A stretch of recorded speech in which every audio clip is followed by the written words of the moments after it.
Aksi bajing loncat yang terjadi di Jalan Lintas Timur Banyuasin, tepatnya di Kecamatan Sembawa, membuat resah para sopir. Sopir berharap agar pelaku bajing loncat segera ditangkap agar tidak ada korban berikutnya.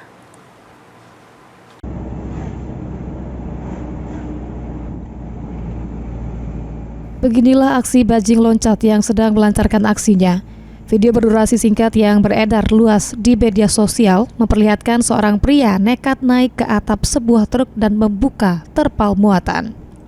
Aksi ini terekam oleh pengendara truk lain dari arah belakang yang tengah melintas. Dari rekaman video amatir, tampak pelaku tak gentar melakukan aksinya, meskipun sempat melewati pos polisi yang berada di kawasan Sembawa. Sopir truk Enan merasa takut dan khawatir akan keberadaan bajing loncat di Jalan Lintas Timur Banyuasin. Dikhawatirkan truk muatan miliknya akan menjadi korban berikutnya jika tidak ditindaklanjuti. Enan berharap agar pihak kepolisian segera melakukan tindakan dan menangkap pelaku bajing loncat agar sopir merasa aman ketika melintas. Ya kalau bisa diatasin lah sama polisi apa gimana lah gitu ya, ditangkap apa gimana gitu harusnya. Supaya supir nggak resah gitu, tiap di lampu merah ada. Dia kadang-kadang dikasih duit 2.000 nggak mau, neken itu. Jadi harapan kita untuk segera ditangkap ya Pak? Iya. Ridho Ilahi, PAL TV.